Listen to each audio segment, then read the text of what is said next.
Au nom du ministère de l'Économie, de la Climat Agence et de Luxinnovation, je vous souhaite la bienvenue à ce webinaire dédié aux appels à projets pour l'installation de centrales photovoltaïques lancé le 19 juillet dernier. Nous aborderons aujourd'hui les deux appels à projets en cours, à savoir l'aide au fonctionnement, dont la date limite de soumission est fixée au 28 novembre 2025, ainsi que l'aide à l'investissement, ouverte jusqu'au 17 octobre 2025. L'objectif de ce webinaire étant de vous présenter au mieux ces deux appels à projets et de répondre à toutes vos questions, nous avons le plaisir d'avoir avec nous aujourd'hui trois intervenants. Monsieur Claude Clemens, rédacteur au sein de la Direction générale énergie du ministère de l'Économie, Raphaël Vertomen, responsable attaché de la cellule transition écologique au ministère de l'Économie, et Tom Reyek, chargé de projet à la Climat Agence. Et moi-même, Élodie Miliani, support officer au sein de l'équipe financement nationaux chez Luxinnovation. Je modérerai donc ce webinaire aujourd'hui. Avant de leur passer la parole, laissez-moi vous présenter brièvement l'agenda.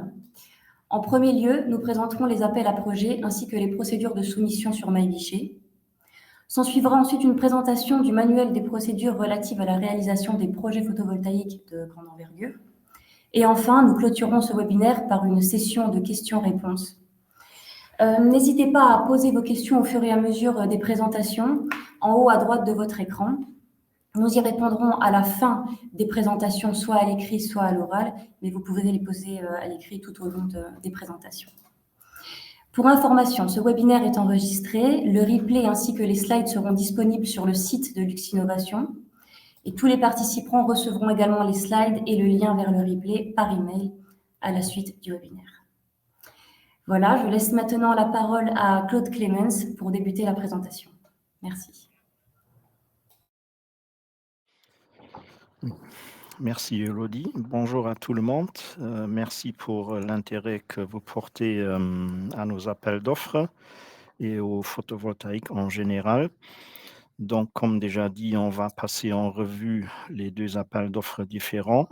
Puis, pour celui aide à l'investissement, on expliquera aussi plus en détail la démarche à faire sur le guichet pointu. Donc, pour le contexte, avec les appels d'offres, le ministère de l'Économie veut promouvoir le photovoltaïque en général auprès des entreprises. En lançant les deux appels d'offres différents, on laisse le choix aux entreprises de choisir ce qui convient le mieux à leur situation spécifique, les besoins et attentes qu'on espère avoir d'une production d'électricité par une centrale photovoltaïque. Ça dépend toujours un peu de la situation spécifique, de la consommation, de la place qu'on a, des mètres carrés qu'on peut mettre sur une toiture. Donc, ça peut donner lieu à des cas de figure très différents. Et donc, on a d'un côté l'appel d'offres aide à l'investissement qui consiste donc en un subside. C'est donc un montant unique payable dès la mise en service.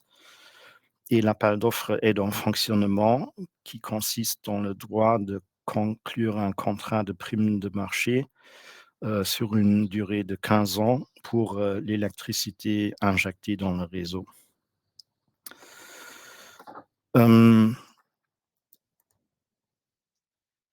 Pourquoi une mise en concurrence comme on parle d'appel d'offres?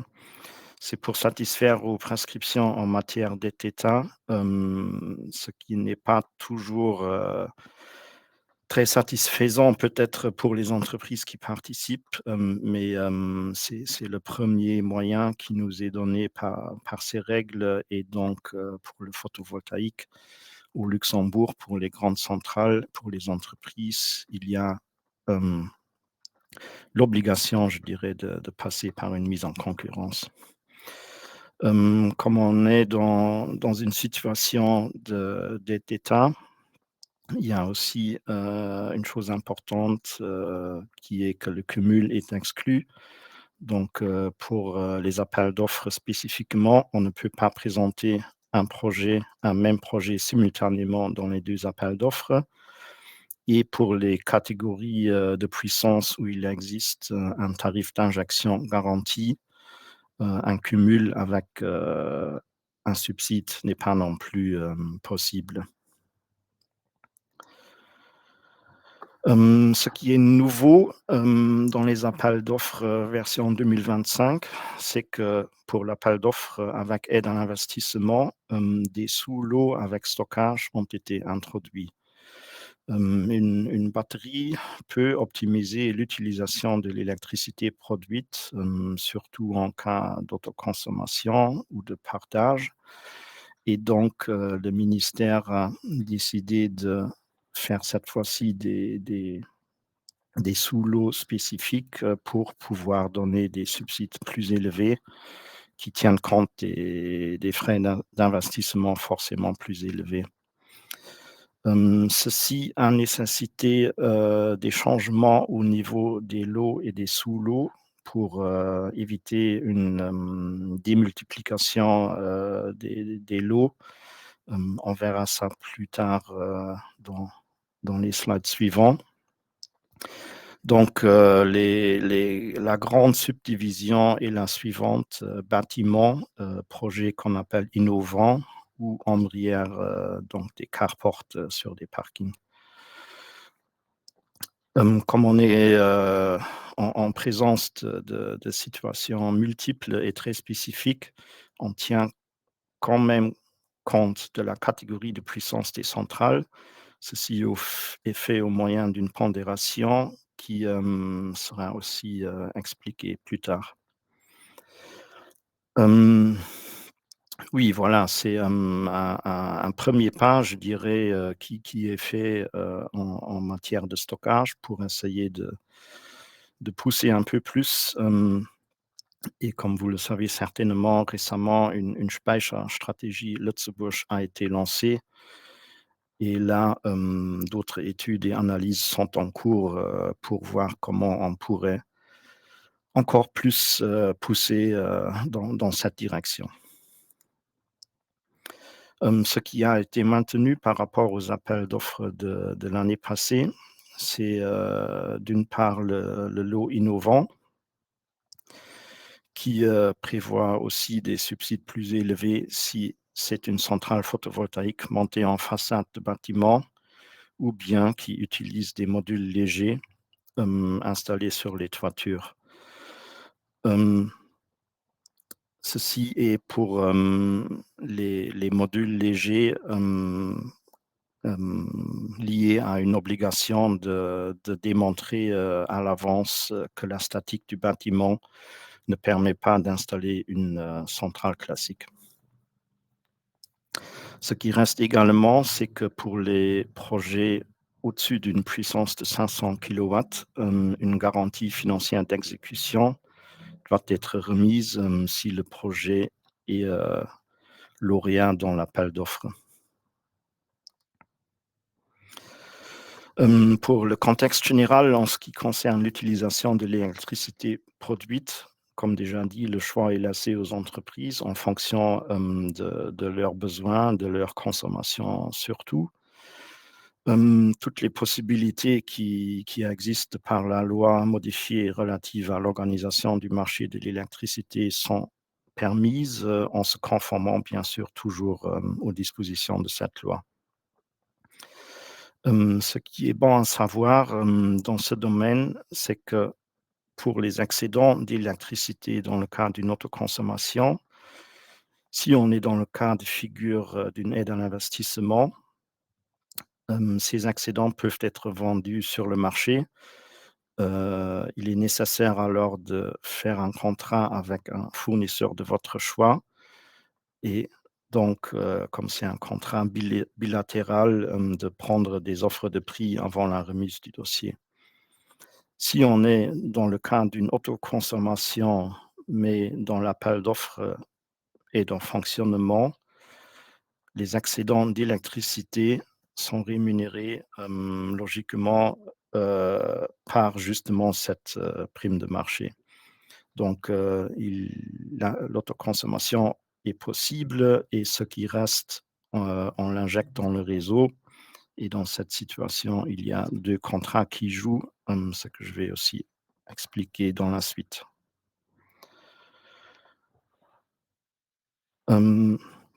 Une chose très importante, dans le cas d'une autoconsommation, c'est que votre profil de consommation change. Donc, il est vraiment recommandé de contacter le fournisseur, existant, je dirais, pour évaluer l'impact, sur votre contrat de fourniture d'électricité. Et une dernière précision importante en ce qui concerne, l'autoconsommation. Si par exemple dans le lot ombrière de parking, des bornes de recharge, pour, l'électromobilité sont présentes sur le site et que ces bornes, c'est le même propriétaire que l'installation photovoltaïque, ceci est considéré comme une autoconsommation. Voilà, pour, finir les généralités, encore une petite perspective. Au début de l'année, ça a été lancé en novembre, il y avait un grand processus, une consultation nationale, Einfach sehr erneuerbar sur les énergies renouvelables et une décision qui a été prise, à l'écoute, du secteur, c'était d'offrir, en ce qui concerne l'aide à l'investissement, un deuxième appel d'offres, hem, réservé à une catégorie de puissance, plus petite, je dirais, qui correspond parfaitement, aux PME en particulier. Donc ça se passera à partir de l'année prochaine.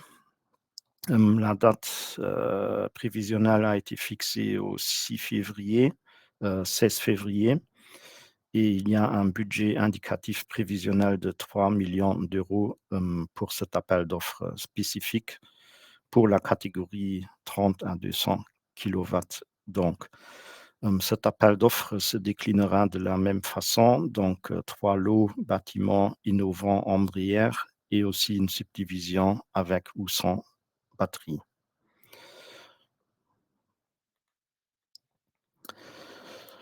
OK, donc pour l'appel d'offres aide en fonctionnement, les informations générales, c'est le 7e appel d'offres en date. Les catégories visées restent les mêmes, les enveloppes extérieures de bâtiments, les ombrières ou des bassins d'eau et des terrains industriels selon une définition spécifique, à cet appel d'offres. Hem, dans cet appel d'offres, les soumissionnaires éligibles, sont les personnes physiques et les personnes morales. La puissance maximale attribuée est de 45 mégawatts et la date limite de dépôt, a été fixée au 28 novembre 2025. Donc vous voyez ici la répartition des lots qui est légèrement différente, de celle de l'année passée. Qui commence, pour cet appel d'offres, avec une puissance strictement supérieure à 200 kilowatts.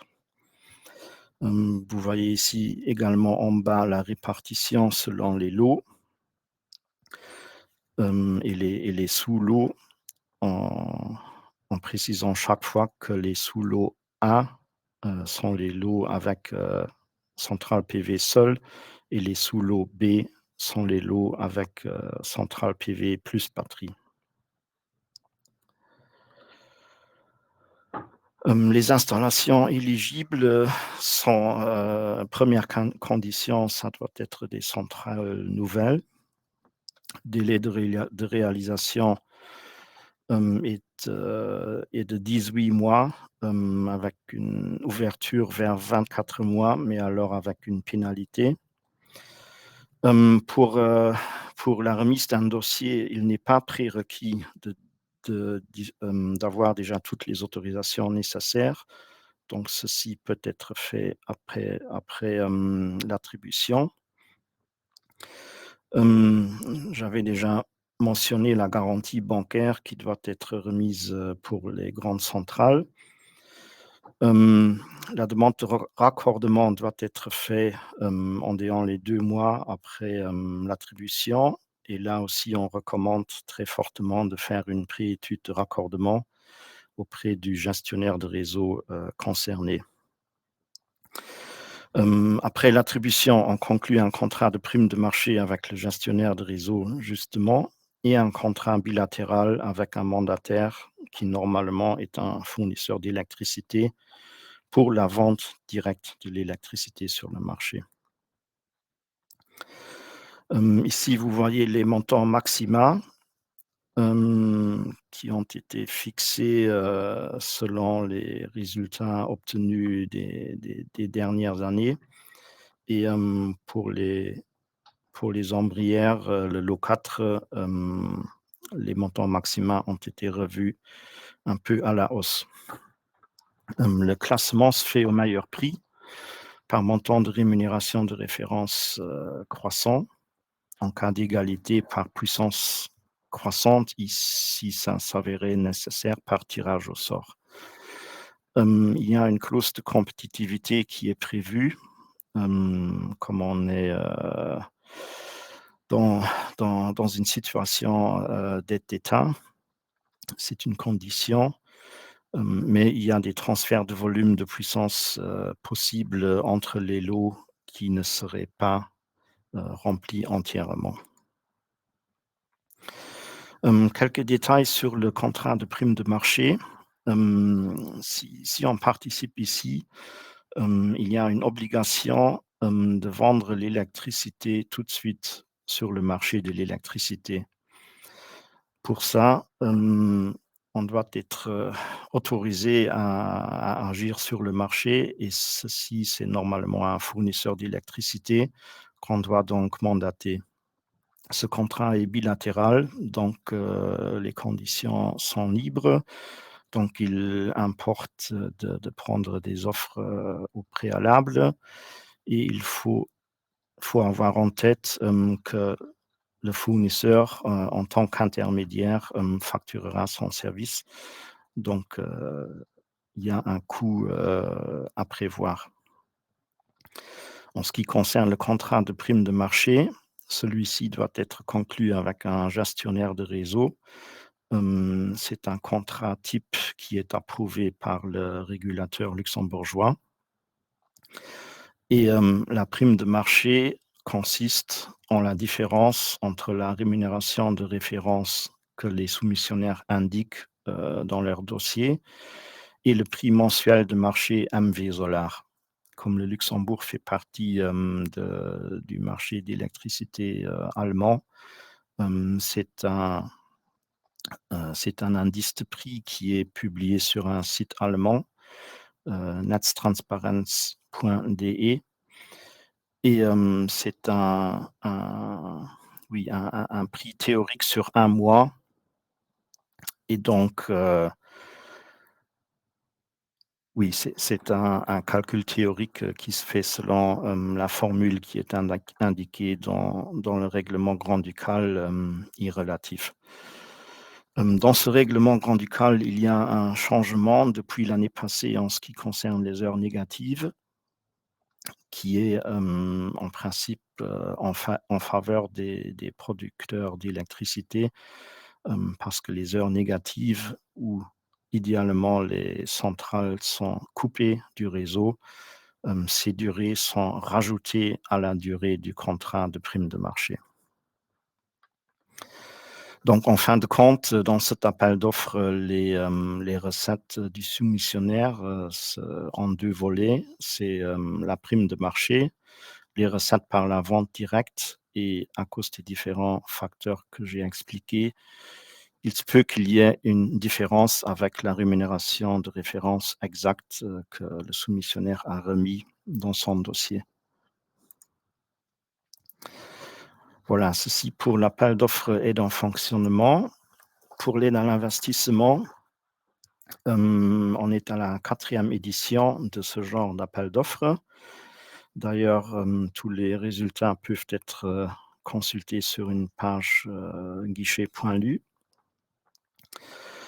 Dans cet appel d'offres, on vise pas de terrain industriel, mais seulement des enveloppes extérieures de bâtiments, des espaces libres dans des zones d'activité économique et des ombrières de parking.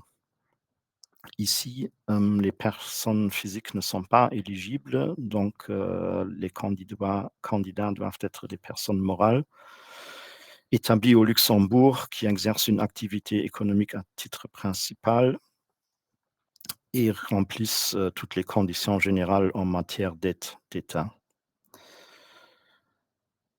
Et bien sûr en autorisation d'établissement. Le budget de cet appel d'offres est de 17 millions d'euros et la clôture se fait en date du 17 octobre 2025.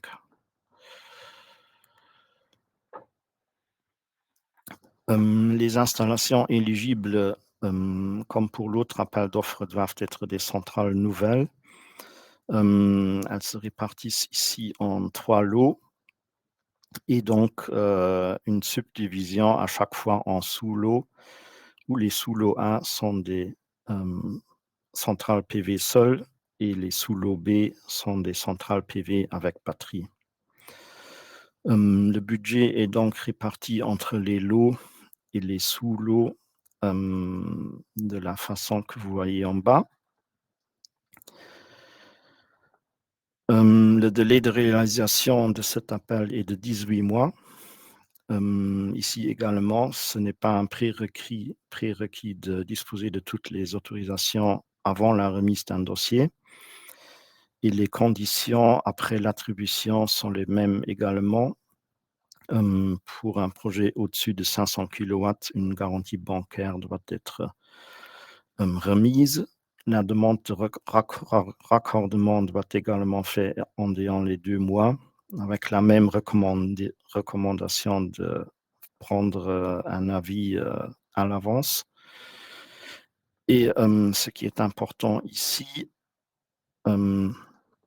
c'est qu'un contrat bilatéral avec un fournisseur est conclu avant la première injection de la centrale pour l'excédent d'électricité.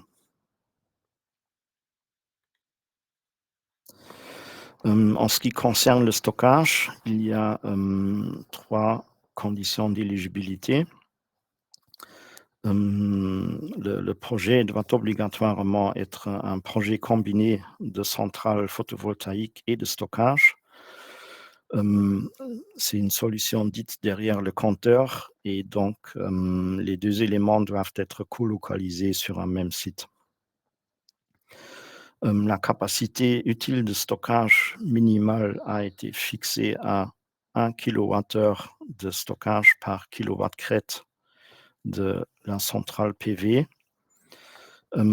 Capacité utile voulant dire capacité nette par rapport à brut, donc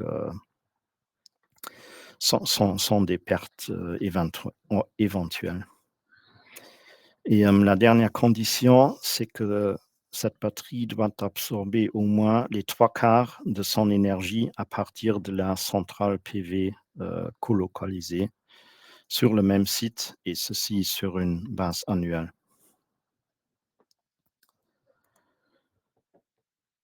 Voilà, ici vous avez les montants maxima exprimés en euros par kilowatt-crête de la centrale PV. Donc ici, vous retrouvez les différentes catégories de puissance qui impliquent différents montants maximaux. Et donc, vous voyez aussi l'envergure, je dirais, du top-up qui est donné pour des centrales PV combinées avec du stockage. Ceci pour les 2 premiers lots. Les manteaux pour le 3e lot se retrouvent ici. Et donc le classement se fait au meilleur prix, mais pas sur le montant qu'on voit ici, mais sur un montant d'aide de référence pondéré. J'y viendrai tout de suite. Pour le reste, ça reste la même chose que pour l'autre appel d'offres. Donc en cas d'égalité par puissance croissante et si nécessaire par tirage au sort. Ici également, il y a une clause de compétitivité si le lot est sous-souscrit Et il y a une clause supplémentaire que dans chaque lot, un maximum de 40% du budget peut être octroyé à une entité économique unique. Donc, pourquoi une pondération pour le classement? C'est justement parce que les catégories de puissance en tant que distinction d'un lot ou d'un sous-lot ont été abandonnées. Mais pour tenir compte quand même des différentes situations, une pondération a été établie pour garantir une comparaison équitable des offres. Les facteurs de pondération ont été déterminés sur base des données historiques de tous les appels d'offres qu'on a eu jusqu'à maintenant. Donc, la pondération suit la logique d'une économie d'échelle. Et très important, je l'ai aussi démarqué dans l'exemple qui va suivre, cette pondération est uniquement établie pour servir de base au classement. Donc, le montant en euros que vous demandez par kilowatt-crête sera le montant que vous recevrez en principe.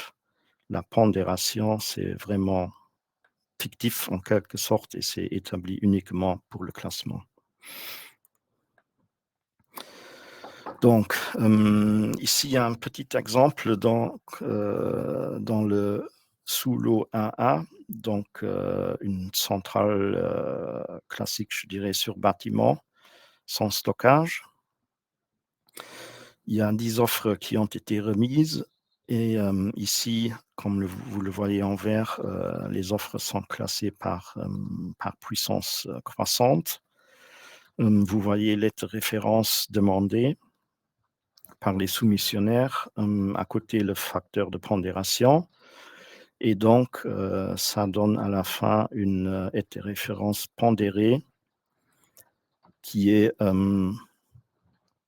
une valeur 100 €, je dirais, que vous voyez ici.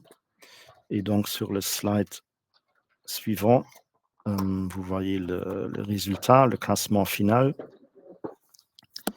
Donc, en tenant compte de la pondération, ça donne le résultat que vous voyez.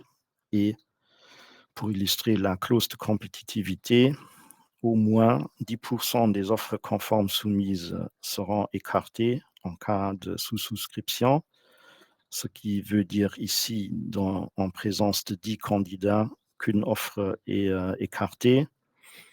Par exemple, si 9 ou moins d'offres sont remises, il y aura quand même une offre qui sera toujours éliminée. Et par exemple, si maintenant on aurait eu 11 offres ici, alors au moins 10% veut dire que 2 offres seraient alors écartées.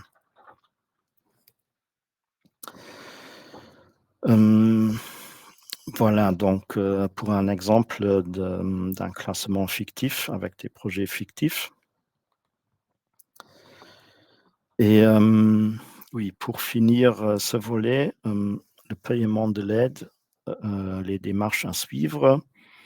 Le paiement se fait après la mise en service de la centrale, donc après les travaux et donc remise des factures. Comme on est en présence d'une aide à l'investissement, l'attribution des projets se fait toujours au moyen d'une décision individuelle pour tous les projets. Dans cette décision individuelle, il y a le taux d'intensité de l'aide et le montant en euros qui sont clairement indiqués et ce sont des montants maximaux qui ne peuvent pas être dépassés.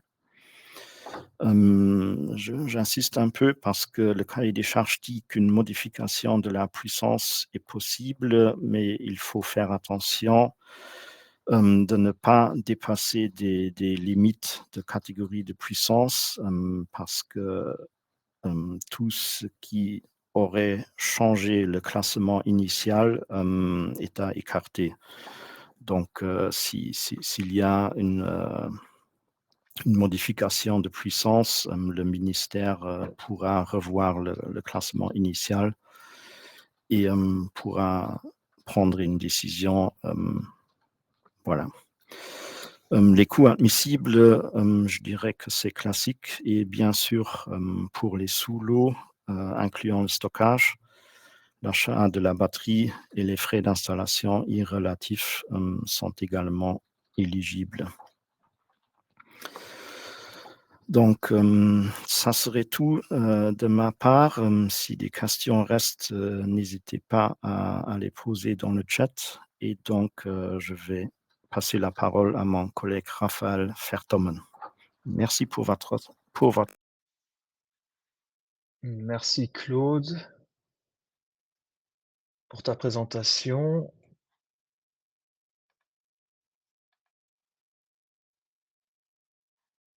Voilà. Donc, bonjour à tous. Moi, je vais passer en revue la démarche de soumission pour votre projet dans le cadre de l'appel d'offres pour l'investissement.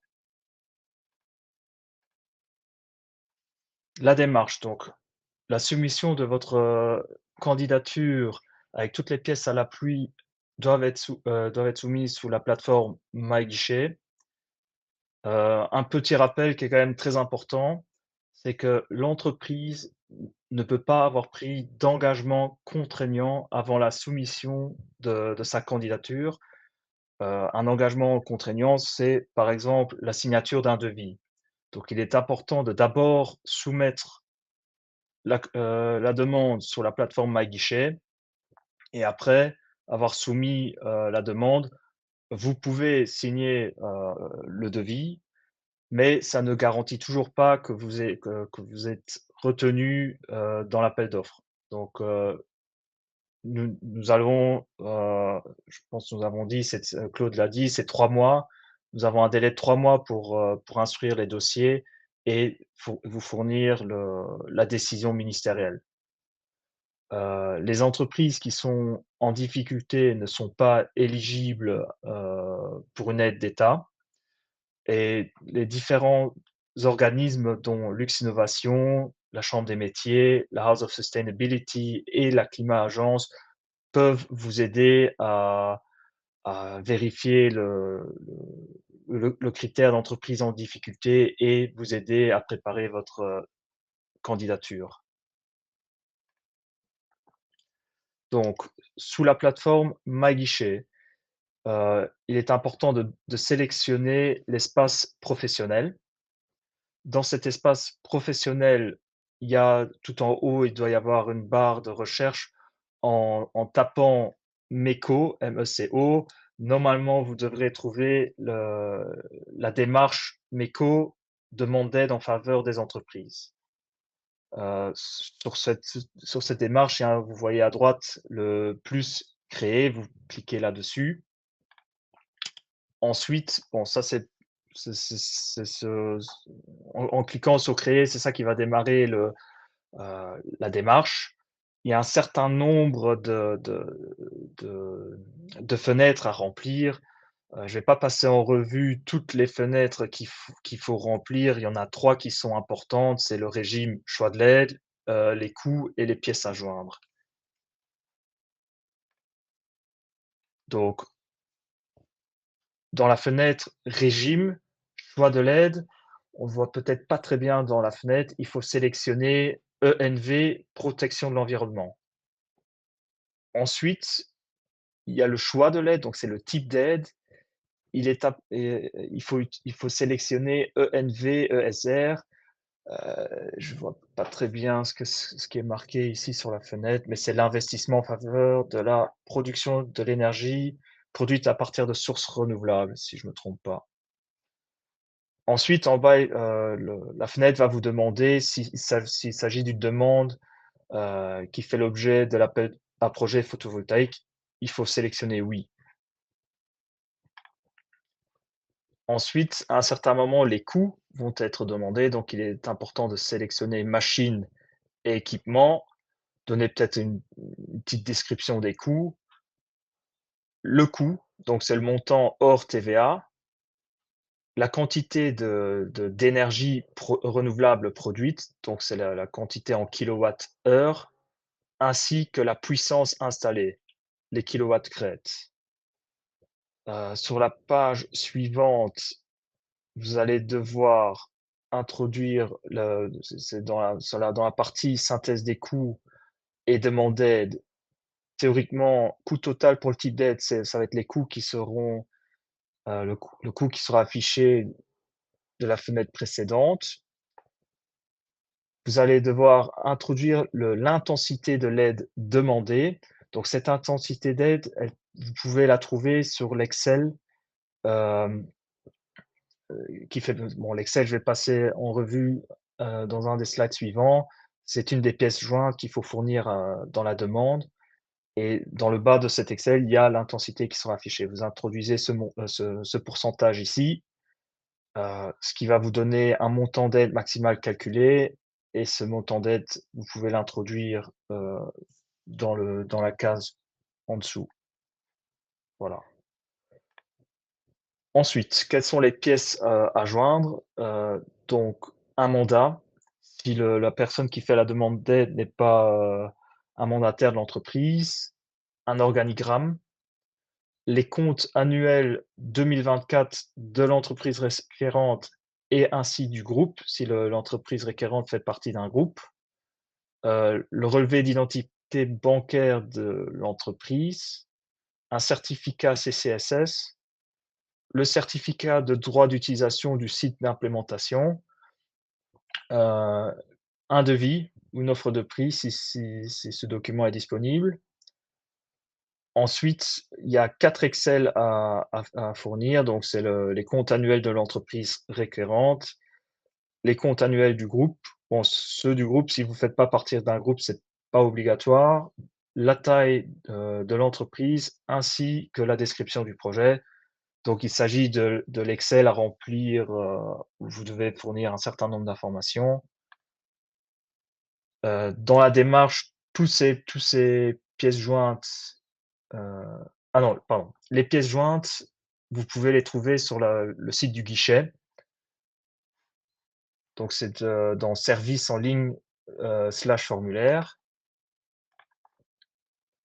Voilà. Ici, vous avez du coup l'Excel. Cet Excel, par rapport aux années précédentes, a été modifié ou légèrement adapté avec les nouveaux lots. Ainsi, nous avons remarqué dans le passé que certains dossiers ou certaines entreprises ne nous fournissaient pas des Excel qui étaient complètement remplis. Du coup, dans la toute première ligne, il y a d'abord le statut du fichier, s'il est complet ou incomplet. Et pour chaque ligne où il faut soit fournir une information, un chiffre, ou alors parfois il y a des lignes, par exemple celles qui sont en jaune clair, c'est un drop-down. Donc il y a plusieurs options. Donc tout ça, vous devez remplir et au fur et à mesure, sur le côté droit, dans vérification, ce sera marqué OK ou not OK. Donc quand tout est OK, la première ligne, le statut du fichier devrait passer sous complet. Bon, ce slide est un peu petit, mais c'est pas dans la partie tout en bas, mais c'est juste dans la partie au-dessus où vous devrez trouver l'intensité d'aide, donc le pourcentage, ainsi que le montant d'aide. Et pour finir, on vous partage aussi un certain nombre de liens utiles, qui devraient vous aider à préparer votre candidature. Voilà. Du coup, je passe, la parole à Tom.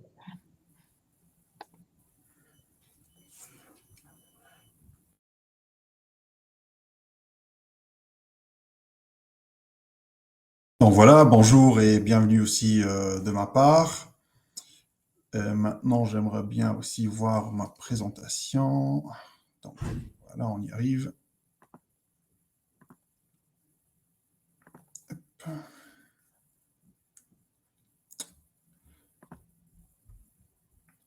Enfin, j'espère qu'on va y arriver.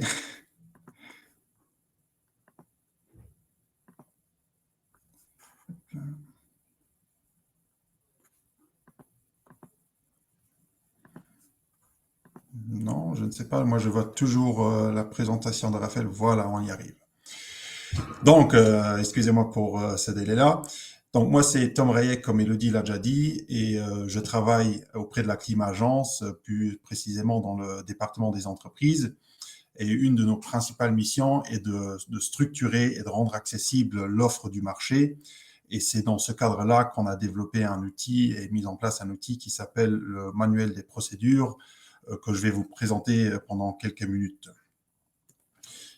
Donc, tout d'abord, pour commencer, je voudrais dire que si jamais vous voulez réussir vos projets et aboutir dans vos projets, il est très important de respecter le cadre législatif qui est mis en œuvre par des lois et des réglementations nationales afin de protéger la nature et aussi la santé et la sécurité des humains.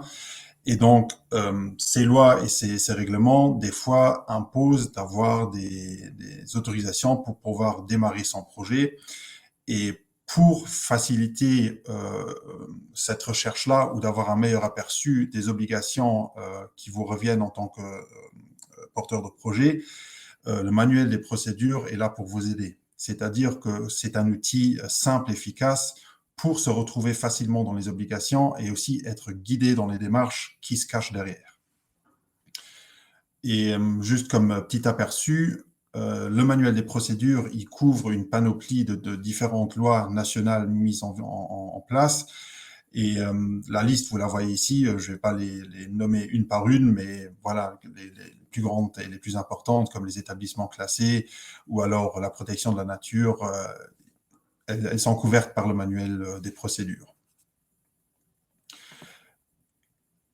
Aussi, ce que le manuel des procédures couvre, ce n'est non seulement les projets de production d'énergie à base de la photovoltaïque, mais aussi toutes les autres manières de produire de l'énergie à base de sources renouvelables, donc notamment l'éolien ou alors aussi la biométhanisation. Et non seulement l'aspect de la production est couvert, mais aussi l'aspect du stockage. Donc, par exemple, avec la photovoltaïque, si on parle de stockage d'électricité, notamment les batteries, dépendant d'une certaine taille ou à partir d'une certaine taille, il est important d'avoir des autorisations aussi. Pareil pour le stockage du gaz. Donc, je ne vais pas aller plus dans le détail là. Ici, aujourd'hui, on parle dans le cadre de la photovoltaïque, mais pour vous dire, le manuel couvre aussi d'autres aspects. Où est-ce qu'on peut trouver le manuel des procédures? C'est sur le site de la Clima-Agence. Le lien, vous le voyez ici en haut de page. Mais si jamais vous n'avez pas le lien sous la main, vous pouvez y accéder à travers notre page. Donc, il y a l'onglet en haut des professionnels. Et dans cet onglet-là, vous trouverez les entreprises. Quand vous cliquez dessus, vous arrivez à la prochaine page. Là, vous allez devoir cliquer sur « Produire et partager de l'électricité » qui vous emmènera à la page suivante. Et là-dessus, vous tombez sur le menu ou le sous-menu manuel des procédures. Et là, en cliquant là-dessus, vous avez la liste des downloads disponibles dans le manuel des procédures et aussi des attachments ou des annexes qui sont relevants une fois que vous allez plus loin dans vos recherches du manuel des procédures. Pour vous donner une meilleure idée comment utiliser ou qu'est-ce que c'est le manuel des procédures, on voulait en profiter dans ce cadre de l'appel à projet pour l'expliquer à base d'un projet spécifique. Notamment ici, on a choisi des ombrières d'une puissance totale d'1,2 MW crête sur un parking dans une zone d'activité économique. Maintenant, on ne va pas aller détail par détail, mais dans les grosses lignes, je vais vous expliquer les différents chapitres du manuel des procédures. Donc, à base de cet exemple-là, on rentre dans le manuel des procédures, dans la partie de la production d'énergie à base de panneaux photovoltaïques, et on tombe sur ce tableau-là. Il est important de noter que dans le manuel des procédures, tous ces tableaux-là, ils contiennent des liens. Donc, c'est-à-dire qu'ici, le tableau, on l'a séparé en différentes catégories de puissance. Donc, selon le projet qu'on a, il y a différents seuils qui sont applicables, des fois par la loi, des fois par des directives. Et quand on clique sur ces puissances-là, ça nous ramène directement vers les obligations légales applicables pour cette puissance-là. Pour notre cas, on avait dit qu'on avait 1,2 MW crête d'installation photovoltaïque, donc on tombe exactement dans la case rouge là. Et il y a déjà une remarque importante à retenir, puisqu'on dit qu'un éventuel transformateur qui serait nécessaire pour l'installation d'une telle puissance nécessite aussi une autorisation d'exploitation. Donc ça, c'est déjà à retenir. Si on clique donc sur cette catégorie de puissance, ça nous ramène vers le prochain tableau. Et ce tableau-là, comme je dis, je ne vais pas aller dans le détail de chaque ligne, mais je vais vous expliquer un peu ce que représente ce tableau-là. Donc, dans la première colonne, on va retrouver toutes les législations applicables pour mon cas de figure, donc ici des installations photovoltaïques. De nouveau, ça va être des hyperliens. Donc, si j'ai besoin d'avoir plus d'informations sur la législation en question, je clique dessus et ça me ramène vers d'autres sous-menus, donc notamment la base légale, le texte législatif, mais aussi le contenu des dossiers de demande qu'il va falloir que je remplisse et introduire au ministère. Pareil que les procédures et les interdépendances avec d'autres procédures. Donc, les procédures, on va plus expliquer par quelle étape il faut passer pour soumettre sa demande et puis aussi identifier les interdépendances avec d'autres procédures. Est-ce qu'il faut que j'attende une autre autorisation pour pouvoir demander la prochaine ou non? Donc, ça, c'est pour la première colonne. Puis, la deuxième colonne, il s'agit de l'applicabilité des procédures. Donc, c'est-à-dire, certaines, selon le cas de figure, ne sont même pas applicables. Comme ici, on voit qu'il y a 2 lignes qui sont pas, ou même 3 lignes qui ne sont pas applicables à notre projet. Donc, ça, on n'a pas besoin de demander d'autorisation. Mais pour tout le reste, il y a des remarques spécifiques à consulter qui peuvent nous concerner, et ça spécifiquement pour le projet en cours. Donc ici, c'est pour la photovoltaïque spécifique, et pour les autres, c'est différent. Comme par exemple par l'éolien, les textes explicatifs sont bien évidemment pas les mêmes. Et dans la troisième colonne, on retrouve encore une colonne avec des liens. Donc, ces liens-là vont nous renvoyer vers les procédures écrites, mais aussi bien dans les références d'annexes, donc les flux de travail, où on a graphiquement représenté la démarche de la demande d'autorisation pour simplifier un peu la tâche, et aussi donner une idée sur les délais applicables, puisque dans certains cas, pour les demandes d'autorisation, il y a des délais ministériels en vigueur et ils sont très clairs.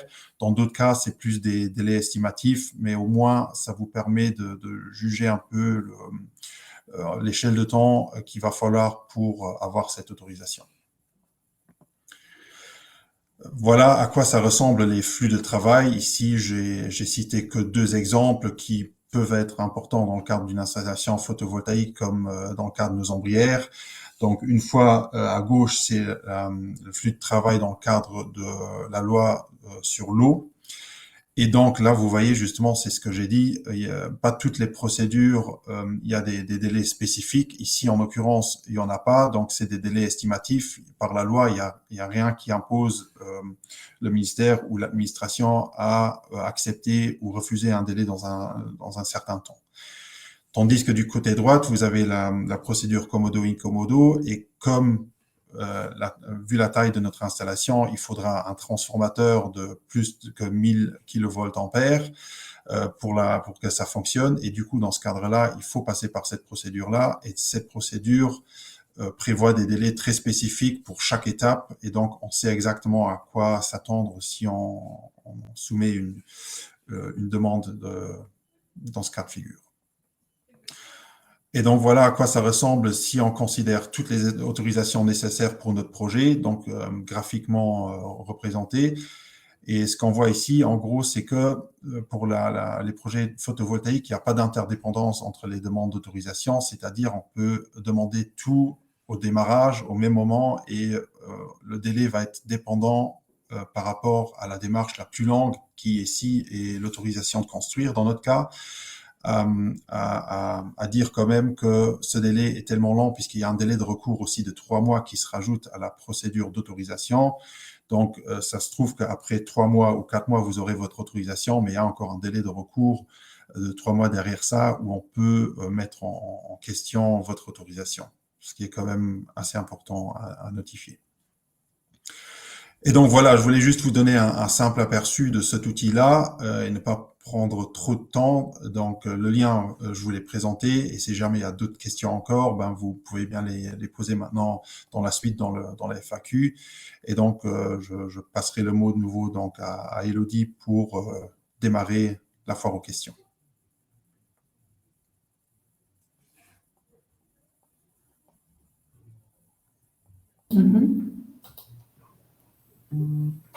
Merci Tom, merci Raphaël, merci Claude. Nous allons effectivement maintenant passer à la session questions-réponses. Vous pouvez continuer d'écrire vos questions dans le chat, bien entendu, et nous allons reprendre là quelques questions qui ont été posées et déjà répondues. Est-ce qu'une mise en service de panneaux PV projetés en décembre 2027 pourrait être soumise dans cet appel à projet d'aide à l'investissement ou bien est-ce hors délai? Donc, Claude, tu as bien répondu qu'au vu des délais d'instruction des 2 appels d'offres, décembre 2027 serait hors délai. Je ne sais pas si tu veux commenter davantage cette réponse. Oui, il convient encore d'ajouter que c'est justement dans cette optique qu'on a mis cette fois pour les 2 appels d'offres un calendrier pluriannuel jusqu'en 2028 avec des dates précises. Donc, une entreprise peut prévoir dans quel appel d'offres, dans quelle année, quel appel d'offres il sera prévisible de pouvoir mettre et respecter alors les délais. Il faut dire que généralement, les délais d'instruction sont de 2, respectivement 3 mois, qu'il convient donc d'ajouter à la clôture des appels d'offres pour pouvoir estimer le délai de 18 mois. Mais une remise de dossier maintenant pour ces appels d'offres avec une indication de mise en service décembre 2027 serait sûrement hors délai. Voilà, je continue peut-être avec les autres questions qui ont été mises. Donc, même si Monsieur Johannes n'est plus là, mais je vais reprendre ces questions également. Que les centrales doivent pouvoir commander à distance, c'est justement parce que l'électricité doit à un moment ou à l'autre aussi les excédents d'électricité injectés directement et vendus surtout directement sur le marché. Et donc, si les signaux du marché, donc des prix négatifs, interviennent, il faut bien pouvoir la couper du réseau, pas qu'on injecte et qu'on doit même payer pour injecter, ce qui serait très contre-productif, je dirais. Puis la question de la limite, respectivement de l'obligation d'installer au moins dans un projet combiné 1 kWh de capacité de stockage par kilowatt-crête de la centrale PV. Je dirais que sur ce point, des évolutions seront peut-être possibles, mais ici, pour faire simple, pour rester vraiment dans le cadre existant, aussi en matière d'état, et pour ne transgresser nulle part, c'est cette condition qui a été fixée. Et voilà, comme déjà dit, une Speicherstratégie, la stratégie stockage a été présentée récemment. Et là, il y a d'autres analyses et études qui sont en cours. Et donc, la question du stockage, ça peut évoluer, mais on ne peut pas encore dire exactement dans quelle direction aussi en matière de soutien financier ou autre. Donc voilà, ça serait pour cette question et je crois que c'est déjà tout. Je profite encore de l'occasion, comme on a parlé de stockage. Sur le stockage, le document question-réponse, le FAQ, il va sans doute encore évoluer. On travaille encore sur des formulations. Et donc, compte tenu de la limite qu'on s'est donnée nous-mêmes dans le cahier des charges, je vous conseillerais donc de consulter le document FAQ pour l'aide à l'investissement sur le site au plus tard, je dirais, au début de la semaine du 6 octobre, parce que normalement, la dernière actualisation possible est prévue deux semaines avant la clôture, qui est le 17 octobre. Donc, voilà. Très bien. Merci Claude. Je vois qu'il n'y a pas d'autres questions. Si c'est le cas, vous avez encore quelques minutes pour les poser. Je vous rappelle qu'un webinaire, donc le même, aura lieu en anglais ce vendredi à 11 h et que nous enverrons courant semaine prochaine les slides et le replay par email. Et ces documents-là seront également disponibles sur le site de Luxinnovation. Si vous avez des questions à la suite de ce webinaire, n'hésitez pas à contacter tous les intervenants, ainsi que la House of Sustainability et la Chambre des métiers, qui sont également à votre disposition pour vérifier votre éligibilité. Je rappelle également les dates limites de soumission. Donc pour l'aide à l'investissement, vous avez jusqu'au 17 octobre 2025 et pour l'aide au fonctionnement jusqu'au 28 novembre 2025. Voilà, je crois que c'est tout. Merci à tous pour votre participation et votre contribution et bon appétit. Merci, au revoir. Merci.